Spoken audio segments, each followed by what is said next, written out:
Hello again, Rising here, and before I get into the video, I want to clarify that I am not going to be talking about fight choreography in it.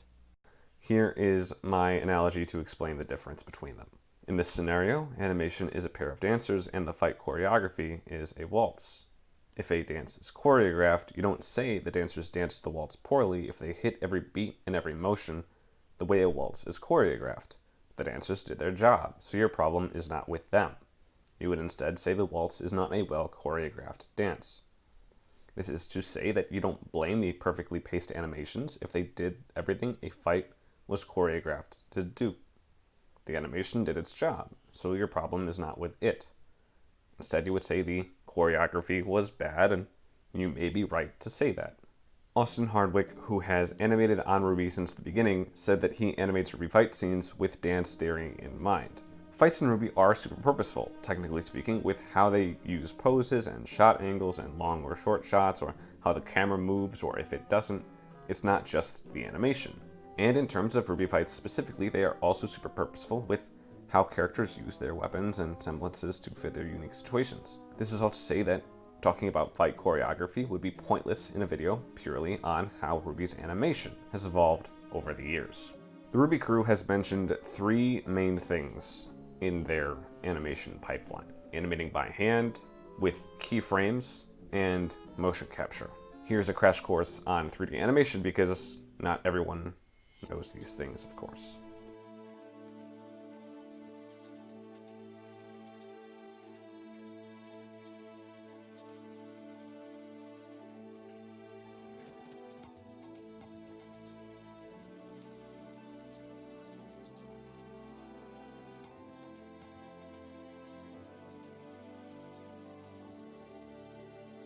I'm splitting this analysis of RWBY's animation evolution into two parts, the Poser years and the Maya years, because really the biggest evolution is just the change in animation software and the expansion of staff that accompanied it, without much evolution between individual volumes besides really the level of polish.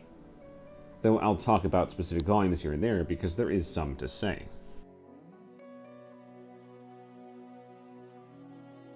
This was the RWBY crew in Volume 1, and this was Volume 3.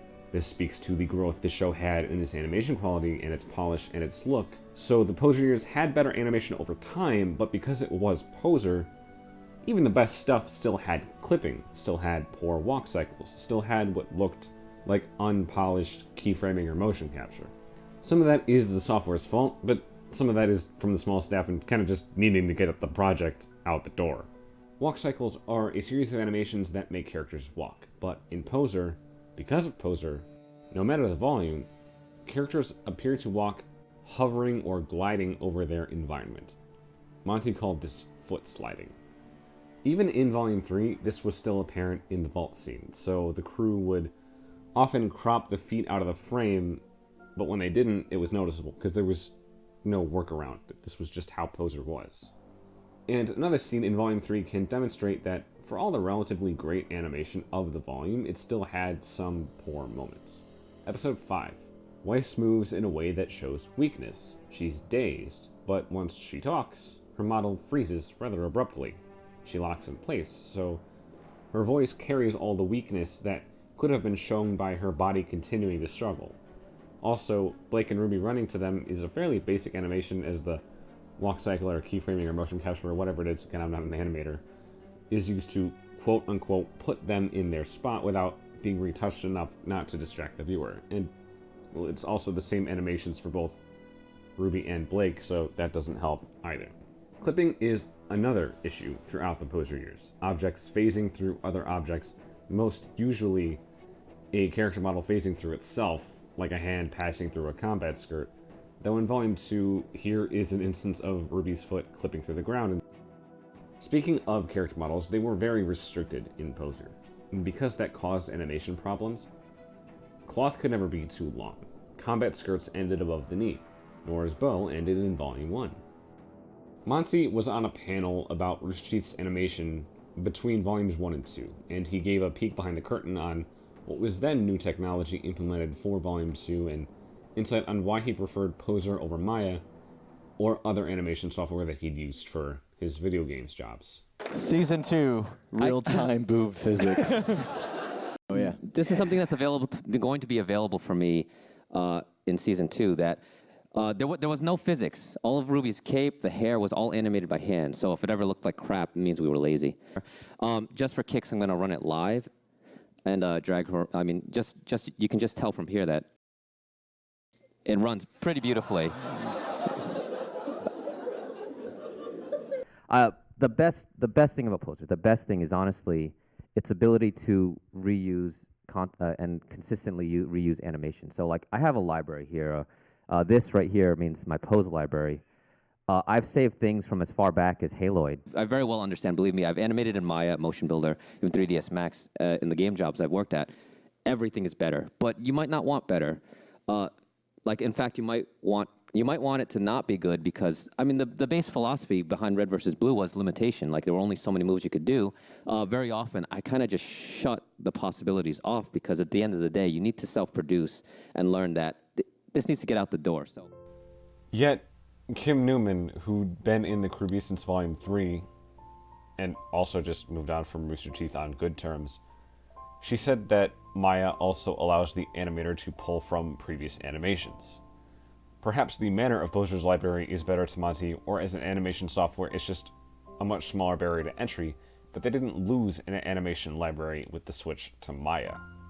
Either way, like Red vs. Blue, the Poser years were all about limitation, using Poser because the production staff and time were limited, and doing as much as they could with the limits Poser placed on them. The Poser years had poor walk animation a la foot sliding, plenty of clipping, limitations to character models, unpolished animations, and, which I'll get to, weaker facial animation. All because of a weaker animation software and a smaller staff. But the Maya years have a robust animation software and a pretty robust staff, so here's what that accomplishes. First, yeah, facial animation is just so much better. Here are the preset facial poses used in the Maya engine. It just looks like it goes on forever. It gives the characters life. It gives them nuance. You really feel for Jean here. And you'll understand what he's thinking here. The full breadth of human emotion comes through, and it combines with the voice acting to make powerful scenes. And for Neo, who has no voice acting, facial animation is like 90% of her character, and she shines. Poser's facial expressions and other animations in general had basic enough attributes that got the emotion across, but without the nuance. Perhaps if Poser's expressions were used in the Maya years, they would look like dopey in comparison or something. I mean, this one's just dopey.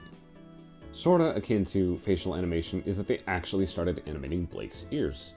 Yes, her bow twitched in Poser, and yeah, I mean, I guess her cat ears were almost never exposed back then, but this is a level of life to Blake that only exists in Maya. If the shot was in Volume 4, you bet her ears would be alerted to Sun's voice, and not just her head turning. It's all thanks to facial animation. And while clipping plagued Ruby and Poser, in Maya, when they spent the off-season leading up to Volume 4 creating everything from scratch, they rigged the new character models to prevent all kinds of clipping. Ruby's leg does not clip through her skirt here, and that goes for everything of the sort.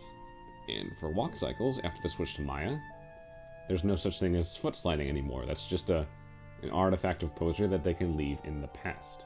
Keyframe or motion capture animation is really always well polished, so the animation itself never quite distracts from the scene, but rather reinforces it, and because of that, I can't say that I know which animations even involved those practices, but it's safe to assume nearly all of them did because they saved so much time.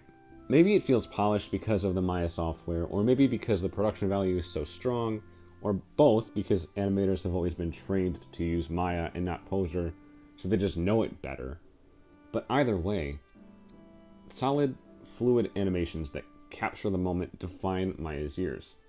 Along with better walk animation, nuanced facial expressions, and better model rigging, there is no doubt that the Maya years animation is just better than Poser in every way. Everything is better. I decided that the next video in this series will be the discussion video. Basically me talking about the things that I missed, my take on what I liked about the changes and what took getting used to over the years. and also looking ahead to Volume 7 and what about the show's visual style has or hasn't changed in the off-season. I'm not going to do the fight choreography video until maybe after Volume 7 is over. Part of that is because I want to get to the discussion video before Volume 7, and part of that is that even though I know exactly how I'm going to go about dissecting fight choreography, I'd rather not touch the comment section that I'm expecting until I absolutely need to. I'll see you next time. I'm Rising. Have a good one.